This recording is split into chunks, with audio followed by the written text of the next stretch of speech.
Saludos amigos, bienvenidos a este espacio de la entrevista aquí en despertar.cr. Les recuerdo, por cierto, que ya está disponible nuestra app. Lo pueden descargar en cualquiera de las tiendas, que sea la de su preferencia, para que puedan seguir nuestro contenido noticioso. Mucho más sencillo, digamos, que entrar al sitio en internet, pero también, por supuesto, estamos en el sitio en internet como de costumbre y estamos en las redes sociales, en las diferentes plataformas de podcast también y, por supuesto, aquí en nuestro canal de YouTube. Hoy, en este espacio, tenemos la presencia del presidente del Comité Ejecutivo del Partido de Liberación Nacional, Ricardo Sancho, exdiputado, expresidente del Instituto Costarricense de Acueductos y Alcantarillados, de una larga trayectoria en el mundo político costarricense. Y vamos a conversar sobre la actualidad política, pero también sobre, particularmente sobre Liberación Nacional, ya cuando prácticamente pues, se empiezan a dar las primeras acciones de cara a las elecciones del 1 de febrero de 2026. Don Ricardo, bienvenido. Gracias por aceptar la Muchísimas gracias, invitación. Reinaldo, por la invitación. Un gusto poder acompañarles y poder estar presente en este medio. Don Ricardo, a ver, cuando yo empezaba en esto del periodismo, no voy a decir hace cuánto para no asustar a la gente, Liberación Nacional y bueno, la Unidad Social Cristiana eran partidos que tenían una presencia permanente en la vida política costarricense, incluso algún partido de izquierda también, una presencia activa. El centro que tenían allá en la Catalina desarrollaba programas de formación y de capacitación permanente de gente dentro del partido, incluso a veces gente fuera del partido, en diferentes campos. Todo eso hoy yo francamente no sé si persiste, porque de repente como que por las circunstancias que se han dado en los últimos años, donde ha habido una proliferación de partidos, como que ahora esto se resume básicamente a tener una estructura para ir a unas elecciones. ¿Qué ha pasado con Liberación Nacional? Bueno, ¿qué ha pasado? Yo creo que Liberación Nacional está en una encrucijada muy importante que tiene que ver no solo con su existencia, sino con su contribución al desarrollo democrático del país. Tenemos ya 3 campañas que no se ganan. Este es un Que es la primera partido, vez, ¿verdad? En la la historia del primera partido. vez, es un partido que nació para gobernar, nació con una vocación de poder porque su interés fundamental es la transformación del país, el que se pueda convertir en un país mucho más equilibrado socialmente, económicamente.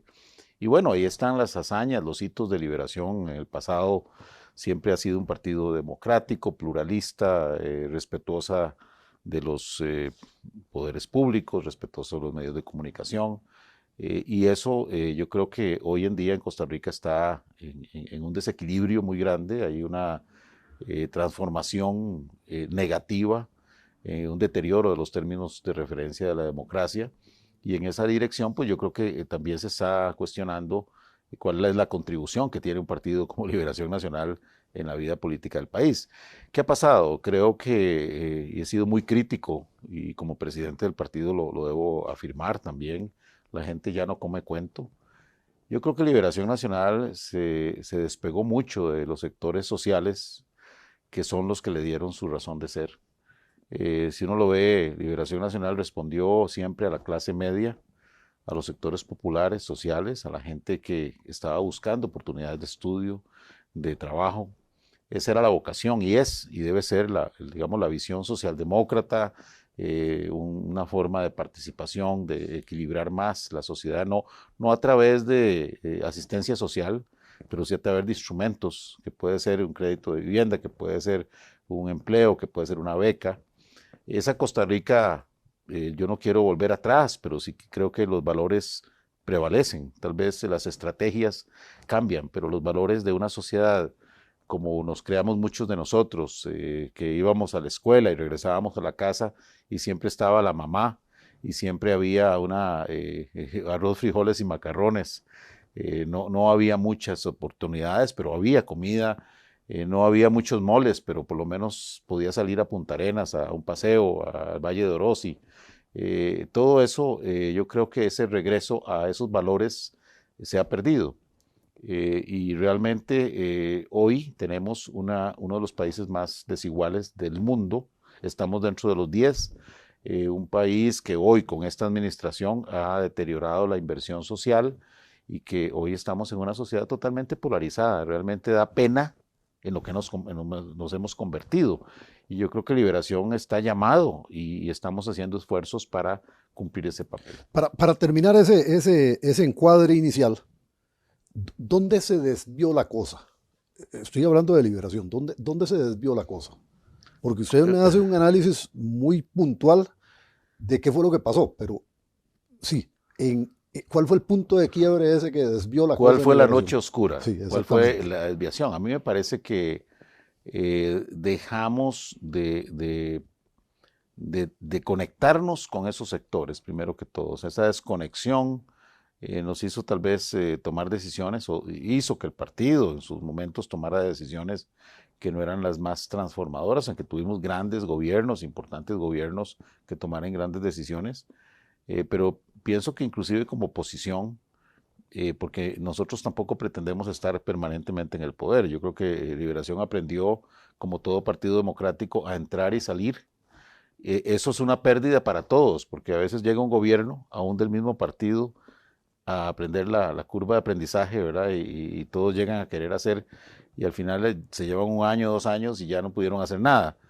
Es decir, yo creo que eso hay que revisarlo, pero a nivel de la democracia, es decir, cómo esa transición de poder se pierden millones de dólares en ese aprendizaje de un gobierno hacia otro. Pero nosotros siempre hemos sido pluralistas y hemos aceptado siempre que no tenemos que gobernar siempre, pero que sí debe haber un estándar de sociedad costarricense.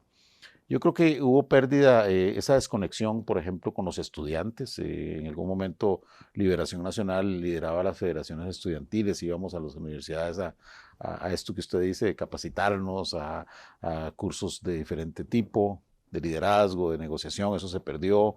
Se perdió también la conexión con los profesores. O sea, yo creo que eso es una de las cosas más terribles, porque si algo tiene Costa Rica es el modelo educativo, hoy perdido, ya no es un apagón, es yo diría una pesadilla lo que está pasando en la educación costarricense. Entonces ahí yo creo que no hubo la reacción como partido y me parece que también hubo errores de liberacionistas que tal vez fueron cuestionados en diferentes posiciones de poder, que no hubo los mecanismos internos para dejar claro que no es el partido el que está involucrado, sino que son personas individuales, que la mayoría de liberacionistas somos gente correcta, honesta, que no tenemos rabo que nos majen. Y yo creo que eso no se hizo en el momento en que debía hacerse y se perdió la confianza. Y si algo tienen los partidos, igual que los bancos, ¿verdad? Si se pierde confianza, la gente se retira. Y yo creo que en estos momentos estamos tratando de recuperar esa confianza, de explicarle a la gente qué es lo que somos, qué es lo que queremos ser, y cómo podría un partido como Liberación Nacional, en el momento crítico que vive el país, poder retomar una posición relevante, poder volver a tener la confianza de la gente y poder de ahí en adelante pues ganar los procesos electorales, porque al final, como usted dice, al final se resume en un juego electoral. Yo no soy de los electoralistas, yo creo que uno en política tiene que decidir si es de los que ganan elecciones o de los que transforman. Y yo prefiero estar en el lado de los que transforman con ideas, de allí pues la visión de estudio. En eso tal vez sí debo decir, mi trayectoria ha sido más de estudiar los problemas, ha sido más académica. Trabajé 33 años en la Universidad Nacional, en la Escuela de Relaciones Internacionales. Me formé académicamente, posiblemente en las mejores universidades del mundo, y eso a puro esfuerzo, y soy producto de esa sociedad de oportunidades, porque yo no fui a ninguna escuela privada, ni a ningún colegio privado, ni a ninguna universidad privada. Bueno, al final terminé estudios en una universidad privada, pero siempre fue, digamos, un esfuerzo del país. Si yo no hubiese comido el queso de Alianza para el Progreso estando en el kinder y la leche que daban en aquellas épocas, cuando el país pasaba por ese tipo de ayudas de parte de los Estados Unidos, y posiblemente seríamos otra sociedad muy diferente. Yo creo que la responsabilidad del partido es volver a salir, casi que es volver a una reencarnación, volver otra vez, ya no es ni siquiera una renovación, yo creo que es una resucitación, porque necesitamos servirle nuevamente a Costa Rica, no servirnos a nosotros. La gente es pasajera. Yo no sé cómo hay gente hoy en el gobierno que quiere quedarse y quiere volver y quiere seguir y están pegados al poder. En el caso de Liberación Nacional, el pensamiento es que sirvamos, que podamos ser, somos transitorios totalmente, y que podamos realmente ser una herramienta. O sea, nosotros lo que queremos ser es una herramienta para el desarrollo del país, para que haya una convivencia democrática, más después de lo que está pasando. Estamos en el pozo de una de las crisis políticas más grandes que ha tenido el país, polarizados, peleados, con problemas de seguridad gravísimos, con problemas de corrupción, de narcotráfico, y bueno, esa no es la Costa Rica que nosotros soñamos. Voy a volver sobre el tema de resucitar el partido, pero la pregunta anterior se la hacía por lo siguiente. Yo anticipé, y mucho más atrás, que Liberación iba a perder terreno. Yo tengo muy grabado, no recuerdo quién era el jefe de fracción de Liberación en aquel momento, pero cuando el terremoto de Limón, que estábamos en la administración de don Rafael Ángel Calderón, el Ejecutivo mandó a la Asamblea Legislativa un presupuesto extraordinario para atender la emergencia. Y recuerdo al jefe de fracción de Liberación levantarse, hacer uso de la palabra y decir: nosotros como oposición mantenemos nuestra línea de no votar presupuestos. Entonces no vamos a votar a favor de este presupuesto, pero no vamos a hacer uso de la palabra para no atrasarlo. A mí me pareció eso el peor de los contrasentidos posibles. Es decir, no era una ayuda para la administración Calderón, no era ayudarle al Poder Ejecutivo. Era una situación terrible que estaba viviendo el país, dada la circunstancia de un terremoto de 7.4 grados que destruyó cosas importantes en la costa caribeña del país, y una presentación como esa en el plenario de la Asamblea Legislativa, yo dije, están totalmente equivocados. Bueno, le doy otro ejemplo. Yo creo que dentro de esta crítica, a mí me critican por ser crítico. No tengo pelos en la lengua para decir las cosas, y yo le agradezco por eso la apertura de la entrevista. En realidad no soy muy diplomático en estas cosas. Inclusive yo he dicho que Liberación Nacional debe pedir perdón y me han caído encima. Y digo, no es perdón, no porque hayan habido errores tal vez en acciones de gestión pública, no, porque nos desconectamos, o sea, porque yo creo que un partido está obligado a mantener su esencia, y si nos desconectamos de la gente que nos daba el apoyo, como puede ser los trabajadores de Limón, la gente más humilde, la gente que trabaja todos los días que viene, que se transporta. Si se transporta, necesitamos dar un mejor transporte público, dar mejores condiciones. Y le voy a poner otro ejemplo, el combo del ICE. Yo fui uno de los opositores al combo como liberacionista, y solo 3 diputados de esa época, don Manuel Arias, que en paz descanse, Walter Robinson, usted lo debe conocer, y este servidor, votamos en contra de la fracción liberacionista. Yo creo que ese fue uno de el inicio en el año 2000, estamos hablando hace 25 años casi, el inicio de un deterioro del partido, porque nosotros nos aliamos a una alternativa contra el ICE como institución, y yo creía en esa época, y creo que sí debió haber habido una apertura de las telecomunicaciones, que era lo que se estaba jugando en ese momento, pero antes de hacer la apertura tenía que haber un proceso, digamos, de apalancamiento de la institución, ¿verdad? Un proceso regulatorio previo, porque había visto experiencias en Centroamérica y en el Cono Sur, Si vos vas a abrir y vas a abrir digamos, un servicio público, antes de abrirlo, antes de venderlo, de enajenarlo, de ponerlo a disposición del sector privado, hay que hacer un proceso regulatorio. Nadie escuchó esas palabras y luego pasaron 10 años y al finalmente se abrió el ICE, pero creo Bueno, que digamos que ahí, 7. bueno, y ahí nos vimos muy mal como partido, tomando una decisión a favor del gobierno, en este caso don Miguel Ángel, que quería hacer unos cambios en el ICE. Yo creo que el ICE ya lo tenían vendido en algún lado, pero yo creo que ahí está. Cuando a mí me dicen, yo no me presté para eso, me separé de la fracción liberacionista en ese momento. Y creo que esas cosas van acumulando, ¿verdad? Ese tipo de medidas erradas por parte del partido. Ahí la mayoría de diputados la apoyaron, el directorio lo apoyó, algunas otras figuras del partido apoyaron eso. Creo que esos errores los cobra caro la gente y yo creo que son redimibles, o sea, es posible poderle decir al país con confianza, los que estamos ahora en la dirección política, que queremos no volver al pasado, sino volver a los valores con nuevas estrategias y nuevas formas de jugar, digamos, el juego de la democracia, que es un juego rico, es un juego poderoso, porque eso sí no podemos perder. En el momento en que se pierda la democracia, la apertura, la participación, que caigamos en manos de dictadores, de populismo, como le ha pasado a Hungría, como le ha pasado a Polonia, como le ha pasado a las dictaduras de América Latina, donde realmente una persona maneja todos los poderes y quiere hacer y deshacer. Eso no es Costa Rica. Yo creo que por eso creo que Liberación está a tiempo y muy a tiempo de recuperar esa ruta de desarrollo del país. ¿Cómo se puede dar esa resucitación de la que usted habla? Porque en principio, aunque yo critico el que los partidos políticos sean simplemente una plataforma electoral, me parece que cuando un partido cede terreno, como le ha pasado a Liberación Nacional, uno de los caminos es precisamente volver a ganar una elección y a partir de ahí hacerlo bien.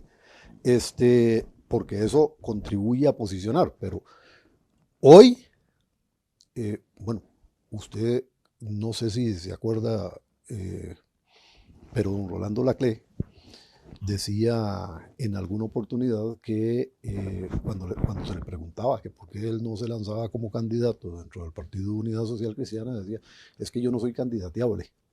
Uno tiene que ser candidateable para poder ser candidato.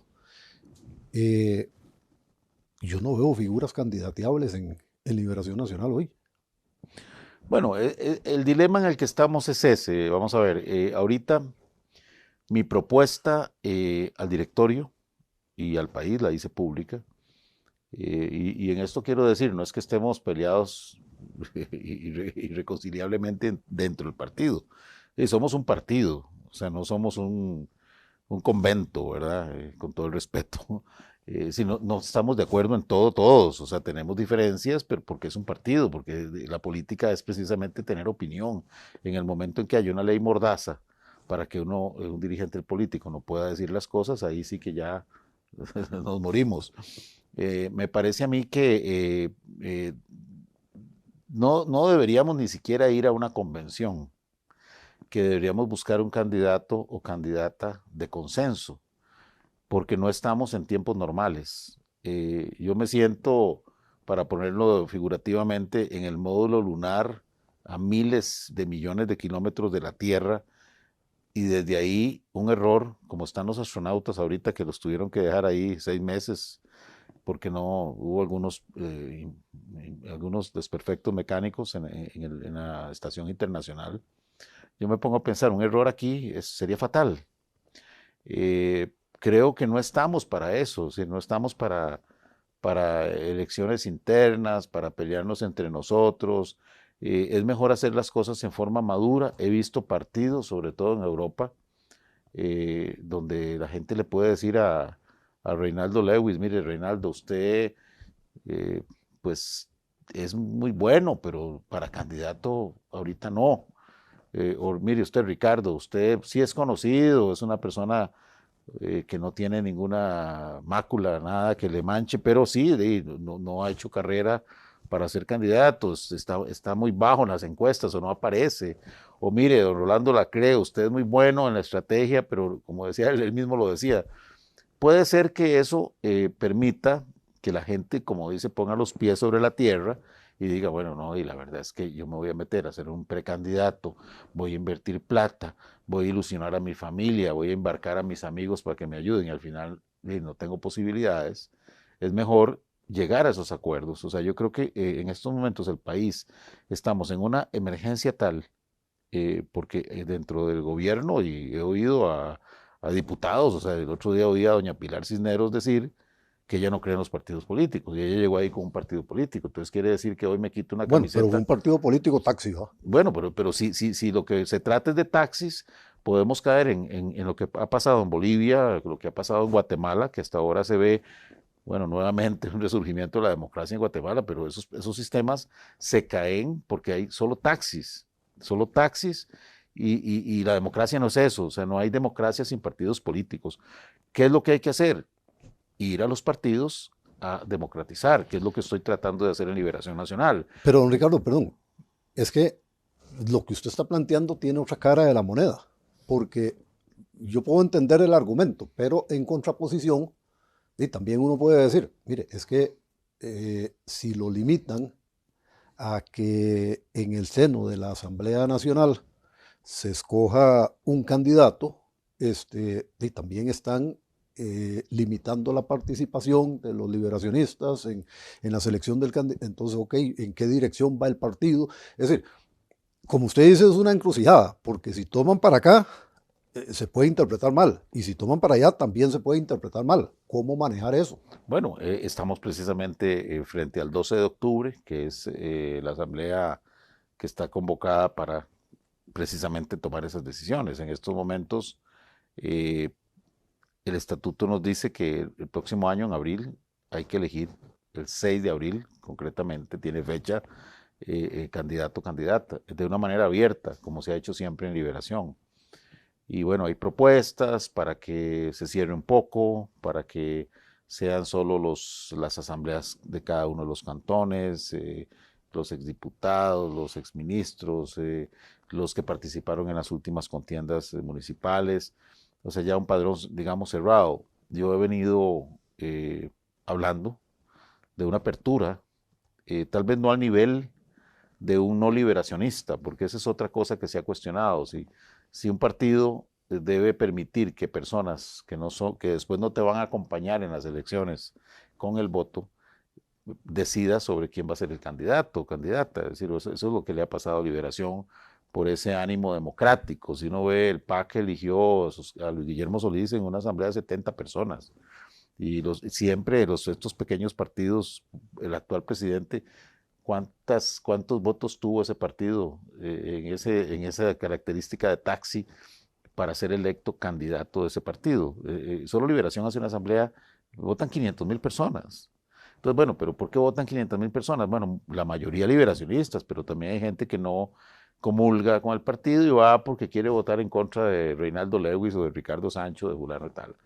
Yo creo que sí debe haber un padrón, pero un padrón amplio, democrático, participativo, inclusivo, para tomar esa decisión. Y que, como le digo, si nosotros queremos creer en los partidos políticos, que es lo que hay que recuperar, y ojalá los partidos fueran serios y no taxis, sino que fueran, ojalá una limusina o fueran ¿verdad? Un autobús, un tren, donde, como Liberación Nacional, que es un partido serio, que tiene sus finanzas al día, cuyas asambleas son fiscalizadas por el Tribunal Supremo de Elecciones, que hace sus elecciones internas.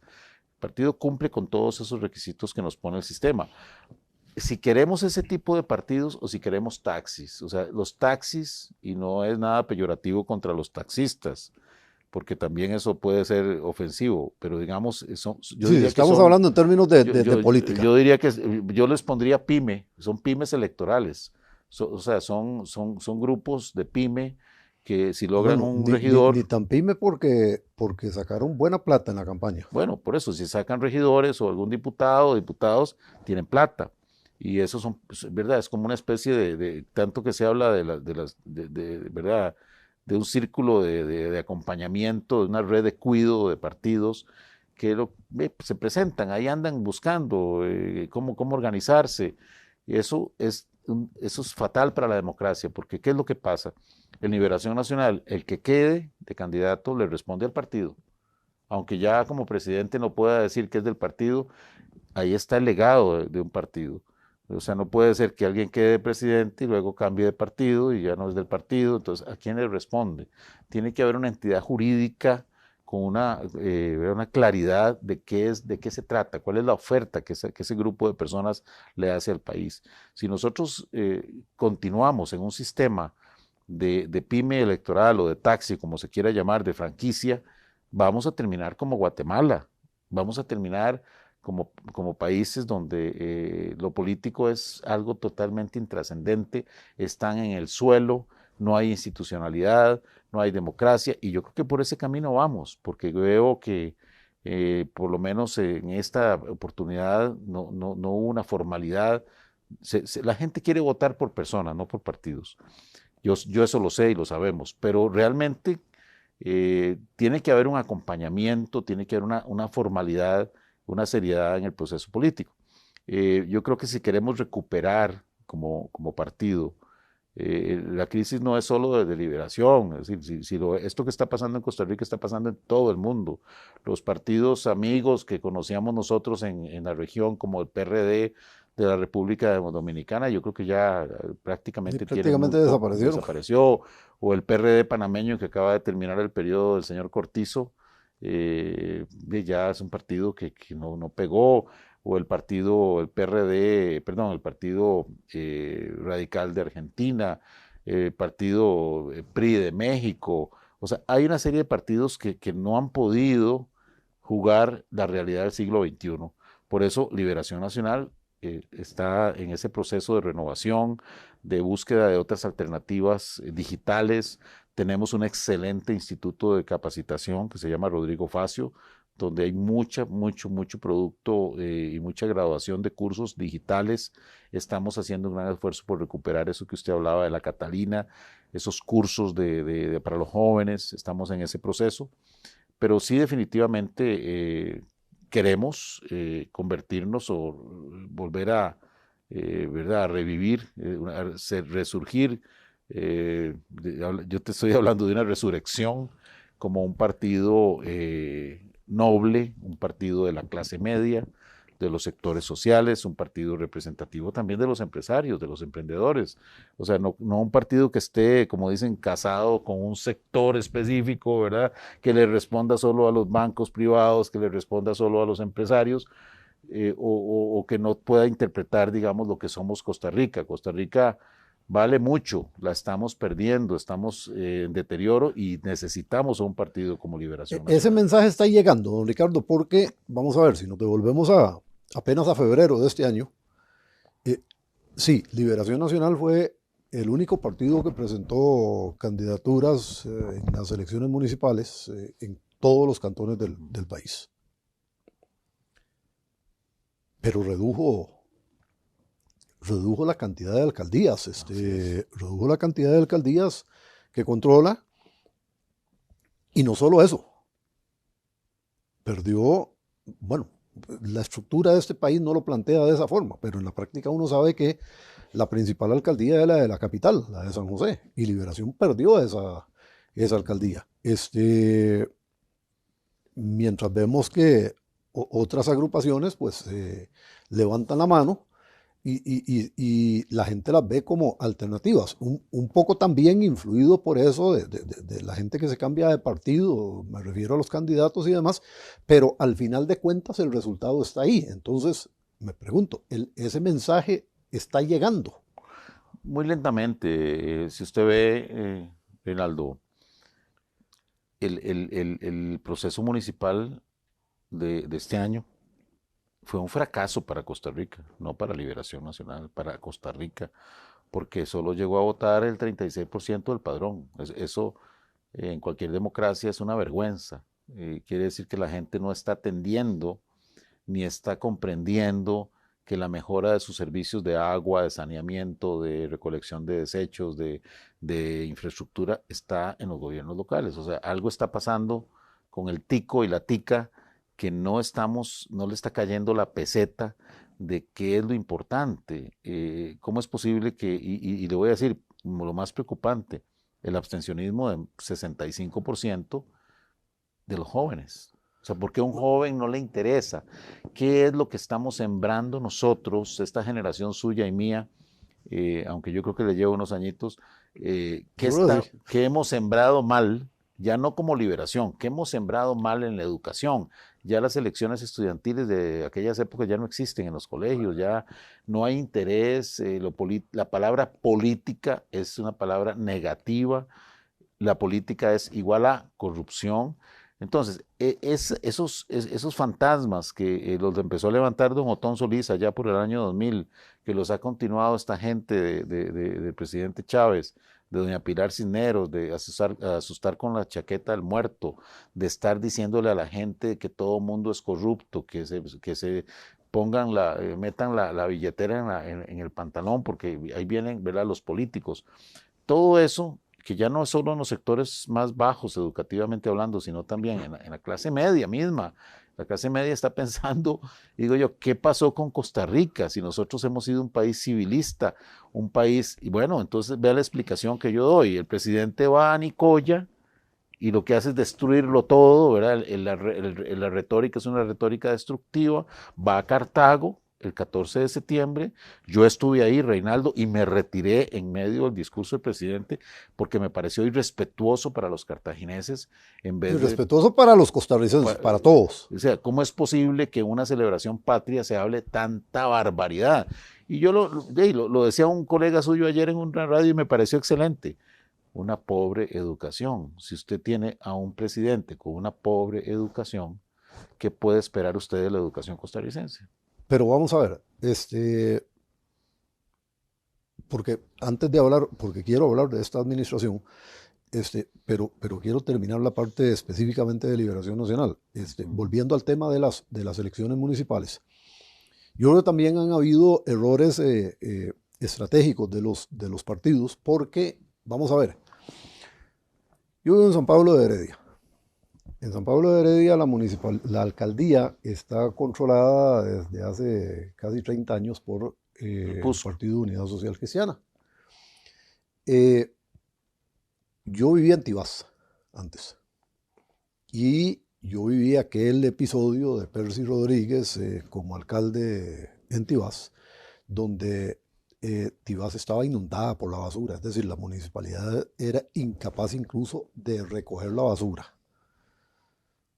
Yo llego a San Pablo de Heredia y me encuentro una realidad totalmente diferente. Doña Araceli era la que estaba al frente de la alcaldía. Ahora don Bernardo. Yo me involucro poco en la política local por el tipo de trabajo que hago, pero yo he hablado con alguna gente y de repente escucho gente que dice, es que llevan mucho tiempo en la alcaldía, hay que sacarlos.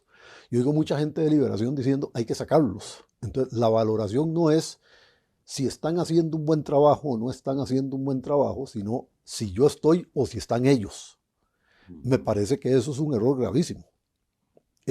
Porque puede ser que yo esté influenciado por mi experiencia en Tibás, pero yo considero que la municipalidad de San Pablo ha hecho una muy buena labor, porque yo lo comparo con aquello, no en función de quién está en la municipalidad, sino en función de la realidad que me tocó vivir en Tibás, donde había que taparse la nariz para andar por la calle porque aquello apestaba a todo. Entonces, claro, uno lo mide por esa circunstancia. Entonces, yo no sé, a mí me cuesta entender esa dinámica. Y por ejemplo, en la campaña municipal, la gente de don Bernardo montó unas vallas que decían ya tenemos alcalde, y ese era el lema de campaña. Y entonces la gente de Liberación montaba unas vallas que ponía a la par, que decían por eso hay que cambiar. Es decir, el argumento no puede ser por eso hay que cambiar. Es decir, es demasiado vago. Vea, yo creo, Reinaldo, ese es un tema interesantísimo porque tiene que ver con algo que me fascina, que es la gestión pública, que es, digamos, ese interés del líder o la lideresa que las cosas sucedan. O sea, mi gran preocupación en este tiempo de vida, donde he tenido pues una oportunidad que el sistema político me ha dado, el sistema de Costa Rica me ha dado la oportunidad de estudiar, de pararme, nosotros no venimos de una... Yo no tampoco soy de los políticos que dicen que anduvieron descalzos y que no tenían regalos de Navidad. No, yo le agradezco a mis padres una infancia muy feliz y una educación muy excelente, y a mis padres también eso que decían, la honestidad está en la cuna. Porque somos una familia cartaginesa de valores, digamos tradicionales, pero lo tradicional es bueno. ¿Por qué algo tradicional es malo? Yo creo que ha existido esa idea del cambio, pero el cambio puede ser negativo. Este gobierno es un ejemplo de eso.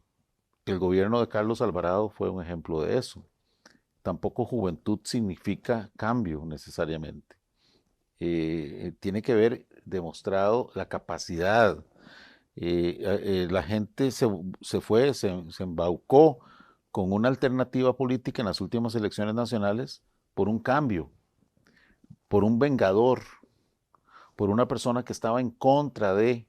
Ya ve que yo ahí difiero con usted. Con respecto a esta administración, estoy totalmente de acuerdo. Con respecto a la administración de don Carlos Alvarado, superó mis expectativas. Y si le digo, don Luis Guillermo Solís me decepcionó Sí, totalmente. sí, tal vez me refiero en general, ¿verdad? Pero sí, sí, tal vez debo decir que también igual, me parece que a don Luis Guillermo, quien lo conocí como profesor universitario y magnífica persona, magnífico profesor además, y realmente quedó debiendo, no le puso la atención, la fuerza, la energía que uno hubiese pensado que se necesitaba en ese momento.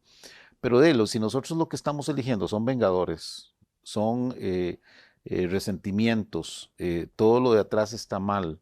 Cualquier persona con la educación más básica de Costa Rica sabe que decir que todo lo que 70 años para atrás ha sido una dictadura, ha sido lo peor, sabe que eso no es cierto, porque hemos tenido oportunidades. Ahora, si la persona es vaga y no quiere estudiar, no le dio la gana, porque bueno, todos hemos estudiado con grandes dificultades. Yo estudié, fui padre muy joven, fui padre muy joven, y yo estudié con 4 hijos en mis 20 hasta los 30.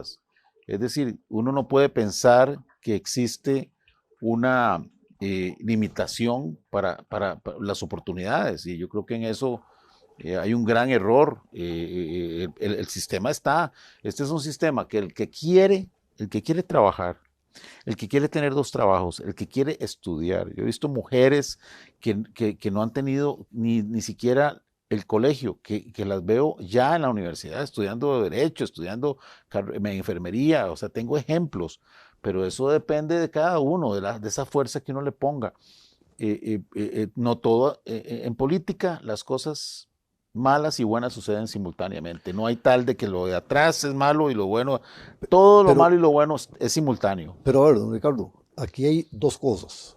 Por un lado, hay gente, yo no puedo estimar en qué proporción, pero sí sé que hay gente, y de hecho ellos se han ocupado de movilizar gente cuando lo consideran necesario.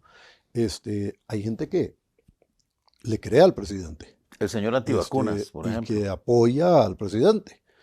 Eso hay que reconocerlo. Yo insisto, no sé cuántos, no sé qué proporción, pero hay gente que le cree. Y en cambio, no hay o hay muy poco mensaje en contraposición. Vamos a ver. Eh, Despertar.cr arrancó el 9 de octubre del año anterior, inicialmente con el sitio en internet, luego con todos los componentes que hemos ido agregando en la parte digital. Y en ese periodo, yo recuerdo, y usted me dirá si estoy equivocado, solo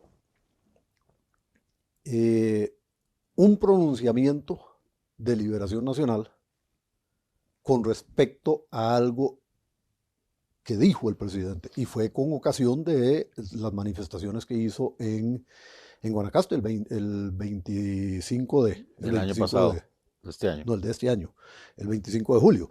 Vamos a ver, no debería haber un contraste mayor, una presencia mayor, un mensaje más fuerte por parte de otros actores de la política costarricense respecto de esos mensajes que lanza continua y repetitivamente el presidente de la República. Bueno, lo hemos hecho, no una vez, varias veces, y nuestra fracción legislativa permanentemente está. No, ok, sí, la fracción tiene un peso, pero yo digo uh, el partido como tal. Lo hemos hecho, sí lo hemos hecho. Nosotros venimos, yo le puedo decir que estaba viendo ahora una nota de hace 2 años, un poco menos de 2 años, en la que ya nosotros identificábamos el deterioro de los términos de referencia de la democracia. Hablábamos de la polarización, que 2 años después es una realidad. Nosotros advertimos el tema de la libertad de prensa. O sea, a mí me parece inaudito, y se lo digo a un periodista y muy destacado, inaudito lo que está pasando con los periodistas y periodistas jóvenes en la Casa Presidencial. O sea, nunca en la historia de Costa Rica el irrespeto a un colega joven que es reportero, que empiezan por ahí, ¿verdad? Inclusive no joven, también periodistas ya, ¿verdad? De alto calibre, y respetados, a los que se les ha mandado a callar, a los que se les ha mandado a los guardas ahí, ¿verdad? Parecen los tontos mactucos, ¿cómo se llamaban allá en Haití? Y en Panamá, en la época de Noriega. Sí, ese tipo de guarda, ¿verdad? Que pide, pobrecitos, tienen que recibir instrucciones jalando y arrinconando a los periodistas. Eso en Costa Rica es un insulto a quienes hoy están tomando la decisión de estudiar periodismo, porque eso representa algo totalmente diferente a lo que es una democracia. Si algo tiene Costa Rica ha sido que los periodistas han sacado, cuando hayan tenido que hacerlo, no les ha temblado la mano ni la lengua para denunciar actos de corrupción. Entonces, si los periodistas son arrinconados, estamos reduciendo la democracia. Y yo creo que eso es de las cosas más, te digo, relevantes de lo que ha pasado estos días, donde se burlan, el presidente se burla y le dice: usted es triple check, usted no está entendiendo, o sea, le falta capacidad, o sea, esa actitud me parece irrespetuosa para todo Costa Rica. Es decir, si vamos por ese camino, y yo no sé, yo entiendo que, se lo digo sinceramente, yo creo que el presidente, a quien yo respeto como presidente de la República, porque es una persona electa democráticamente, no es como dicen algunos, es que está loco, es que, no, no, no, es una persona muy inteligente. Yo creo que es parte de una estrategia Sí, sí, sí, bien una planificada. cosa es la persona y otro es el rol, ¿verdad? El papel. En realidad es una persona muy inteligente, tiene un plan de poder, es un plan de poder, el poder es algo intangible, ¿verdad? El poder no es tangible, entonces tiene un plan con un grupo que tiene a la par, de ambición de poder de Costa Rica, que Liberación Nacional, cuando yo digo que ha perdido esa capacidad de poder, pero no es para una persona, es para el país, es para las políticas públicas que van en beneficio en lo social, en lo económico. Hoy tenemos caja en crisis, ni junta directiva tiene ya, educación en crisis, infraestructura escolar por el suelo. Es increíble las contradicciones de esta ministra. No, la ruta de la educación, dijo un día de estos en la Asamblea Legislativa, que era un documento interno, que no lo podía poner a disposición. O sea, ¿cómo? Si ya estamos acostumbrados a que todo se ventila públicamente. El tema de la seguridad, No, pero no, es que la no la ruta de pegamos. la parte fundamental de lo que dijo no fue eso, don Ricardo. La parte fundamental de lo que dijo es que las políticas siguen siendo las mismas que ya estaban. La ruta de la educación es un ejercicio de cómo ejecutarlas, nada más. Bueno, y además, fui funcionario en acueductos y alcantarillados como presidente ejecutivo. Yo le puedo decir que tengo muy clara esa diferencia entre lo que es legislar y lo que es ejecutar. Al gobierno le corresponde ejecutar, los diputados no ejecutan, los diputados dictan las leyes, establecen la discusión política que es necesaria, eso es otra cosa. Yo le digo a la gente, saquen un ratito y vean en YouTube el Parlamento inglés. Es decir, el Parlamento inglés es, ni si, ojalá, el orden que tenemos nosotros en Costa Rica, ahí es, abuchean, dale para acá. ¿Por qué? Porque los parlamentos son precisamente esa olla de presión. No vamos a la calle, pero vamos al Parlamento. Yo creo que Costa Rica cada vez se aleja más de lo que es una educación política, de lo que es entender lo que es ser un gobierno, lo que es una asamblea legislativa, lo que es... Todo el mundo te Pero, don dice... Ricardo, porque usted ha hecho 2 veces la mención y yo insisto mucho sobre este punto cuando me hacen esa mención y me van a oír siempre señalando ese punto. Usted habla del gobierno y habla del parlamento.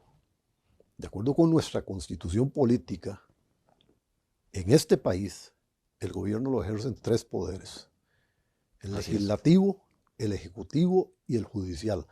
Y es una cosa en la que yo soy muy puntilloso porque está clarito, clarito en la Constitución, y eso de oír a los señores del Poder Ejecutivo refiriéndose a ellos, exclusivamente a ellos como el gobierno, y oír a los diputados refiriéndose a los del Poder Ejecutivo como el gobierno, a mí me da vueltas permanentemente en la cabeza, porque creo que eso es un error conceptual gravísimo. En el tanto de ahí viene el problema. Si vemos esta administración, es una administración en la que el presidente cree que él tiene un poder absoluto. Y la Constitución es muy clara en el sentido de que el gobierno lo ejercen 3 poderes en este país. Bueno, es que yo creo que una cosa es mandar y otra cosa es gobernar. Nadie dijo que este es un sistema presidencialista vertical. He conocido muchos sistemas políticos, monarquía constitucional, gobiernos parlamentarios, gobiernos como el caso de España, que es una monarquía constitucional con elección del presidente en parlamento, en el Congreso de los Diputados, o el Estados Unidos, que viene en estos días, que es una elección no de voto popular, sino de colegio electoral. Todos esos sistemas, o el francés, que es una combinación entre presidencialismo y parlamentarismo. Nuestro sistema yo creo que ya hoy es un sistema semipresidencial, ni siquiera es presidencial puro, y el presidente que quede sabe, de hecho, desde el momento en que el presidente, para firmar un decreto, se firma como poder ejecutivo con un ministro o ministra, no lo puede firmar solo. Ya ahí tenés un ejemplo de que a partir de la Constitución del 49, este es un sistema donde se trató de evitar el abuso de poder. Igual que pasó en los Estados Unidos, decía James Madison, si los hombres fueran ángeles no habría ningún gobierno. Y si usted ve el proceso de la Constitución de los Estados Unidos, siempre se preocuparon los papeles de Filadelfia en buscar esas formas de equilibrio de manera que no hubiese abuso de poder.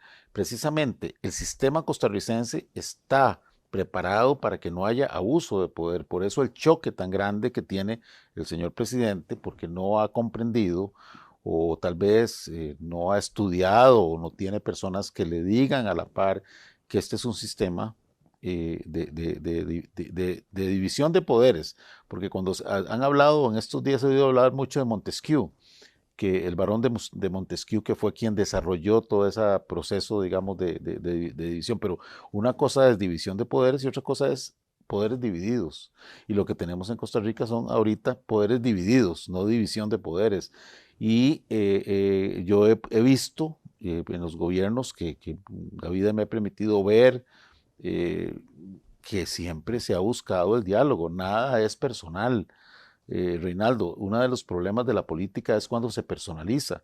El que se meta en política tiene que bañarse de teflón para no tomar las cosas personales. Se lo dice un exparlamentario, donde tenés a gente que piensa muy diferente a vos, donde posiblemente hay ataques a tu partido, pero si yo tomo eso personal, y no vivo. O sea, me muero de tensión, de estrés, o como una vez me acuerdo en los años 70 que un diputado sacó una pistola y la puso sobre la curul.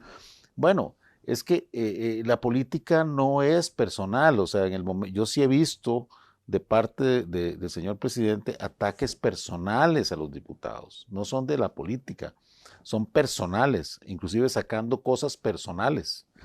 En el momento en que eso es así, ya la política no vale nada, porque la política hay que reinventarla precisamente, y la primera lección es, si usted no soporta una crítica, no se meta en política. Yo le he dicho, Reinaldo, a compañeros que han querido ahora para las alcaldías, recuerdo uno por ahí de la zona atlántica que quería ser alcalde y ya estaba incómodo porque alguien le dijo tal cosa, le digo, mire, compañero, yo le doy un consejo, no se meta, va a sufrir. Quien se mete a liderar eh, tiene que soportar, no entrar dentro de esa enjambre de personalizar las cosas, porque aquí son ideas lo que se debe debatir, no personas, y eso es lo más importante en una democracia, el debate de las ideas. Por supuesto que la primera responsabilidad en esto que estamos hablando del presidente Chávez es de él y de la gente que está alrededor de él, pero ¿no le parece que los partidos políticos y los políticos que están en esos partidos contribuyeron a que llegáramos a este escenario? Porque si hubieran hecho las cosas bien, no se hubiese gestado espacio para el populismo. Bueno, yo, digamos, no haría un mea culpa de los partidos como tal. Me parece que en una sociedad, cuando uno pasa la raya y hace una evaluación, al final la responsabilidad es de todos, del sector privado, de los sindicatos, todos tienen una parte en este negocio.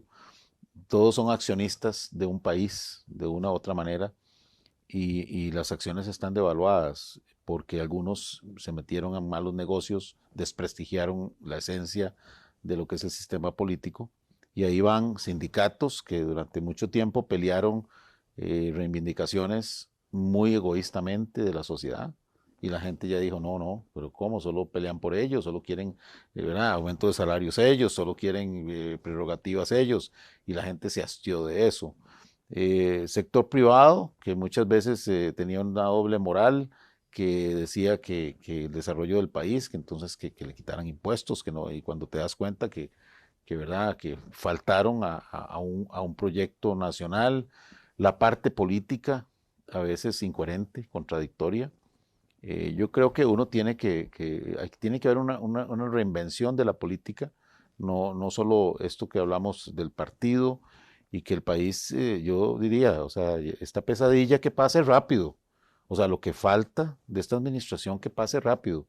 Ya estamos muy lesionados, muy maltratados de estar recibiendo solamente epítetos de casi una persona malhumorada, con patanería con la gente, con los periodistas, con los diputados, con los magistrados. Yo creo que esto pase rápido, o sea, esto nos está haciendo un gran daño. Yo creo que vamos a pasar varios años tratando de recuperarnos de esta pesadilla, y Pero ya no, yo veo que internacionalmente lo están notando, ¿verdad? Hemos bajado indicadores en libertad de prensa, hemos bajado indicadores en todo por mantener unos indicadores macroeconómicos. Y yo pero lo no digo, sería que solo eso, no sería que solo pase esto, sino que mucho depende de que venga después. por supuesto, por supuesto. Y ahí, ¿verdad? Lógicamente, yo sí creo que debe haber acuerdos entre diferentes fuerzas políticas desde el punto de vista de los objetivos. Ha habido un debate si coaliciones o no. Sí creo que los partidos que estén de acuerdo con una agenda país relacionada con el fortalecimiento de la educación, que debe ser una prioridad, o sea, la forma de ascenso social, la forma en que nosotros lo podemos lograr, buenos empleos, que nuestra juventud puede reclamar ingeniería, las empresas pueden reclamar ingenieros, como ha sido en los años recientes, donde podemos fortalecer al tecnológico, fortalecer a las universidades, dejarnos ya de eso. Si hay gente que está ganando más, pues busquemos la manera de que eso ya no pase, que se corten esos brazos, pero no sacrifiquemos a los estudiantes, que esta sea una sociedad inclusiva, que la educación sea la prioridad, que la caja del Seguro Social arregle todo ese, porque el problema es este, Reinaldo, de arriba todos empiezan a copiar hasta el hablado. Yo no sé si usted se ha notado. que ya Sí, hay una claro. señora Sí, sí, ministra de claro. la presidencia que habla igual que el presidente, ¿verdad? Son los mismos, la misma, Y el una mismo presidenta formato, ejecutiva de la caja y una el mismo ministra de formato, es el salud mismo formato. Entonces, eso y un ministro de seguridad pública. hablan igual, Sí, ya sí. todos, ¿verdad? Copiaron el estilo y eso yo lo entiendo, porque cuando se está en gobierno es un círculo muy cerrado que empieza, ¿verdad? Todos nos queremos mucho, nos damos besitos entre nosotros, estás haciendo un gran trabajo y no están viendo la realidad.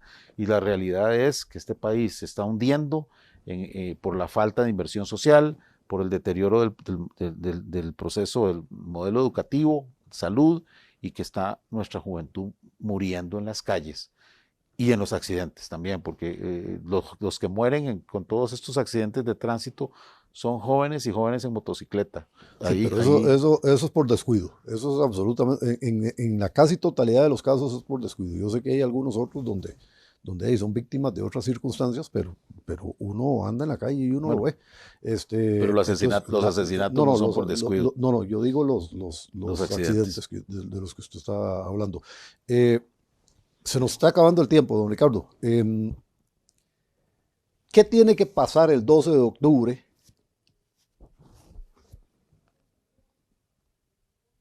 ¿Cómo tiene que salir Liberación Nacional de esa asamblea? Que normalmente ha sido casi que una asamblea protocolaria, ¿verdad? La del aniversario de Liberación, pero que por esto que usted nos comenta, este año va a ser diferente. ¿Qué tiene que pasar el 12 de octubre Mm, para que Liberación Nacional salga fortalecido de ahí y pueda plantearle una propuesta al país? Bueno, primero lo que va a suceder es que va a ser abierta la prensa, porque yo creo que tenemos que dar una señal muy clara de transparencia a la sociedad costarricense. Independientemente que haya discusiones y que haya desavenencias, el país debe conocer y la prensa debe estar presente. Pero así eran, ¿verdad? Deben, Así eran. Durante mucho tiempo bueno, fueron pero así. Ya después no, pero después no, así, pero así bueno, eran. la idea es que tengan su espacio, que puedan hacer su transmisión, que puedan, sí, lógicamente sin intervenir en el proceso de la asamblea, que es muy formal y muy supervisado por el Tribunal Supremo de Elecciones, y no se puede salir ni entrar, ¿verdad? Ese tipo de cosas. Número dos, creo que debe salir, a pesar de nuestras diferencias, que las tenemos que salir unidos en una sola idea. Debe dejar una señal muy clara el 12, Liberación Nacional, de que tiene proyecto en educación, en salud, en seguridad y que debe recuperar los valores de la democracia.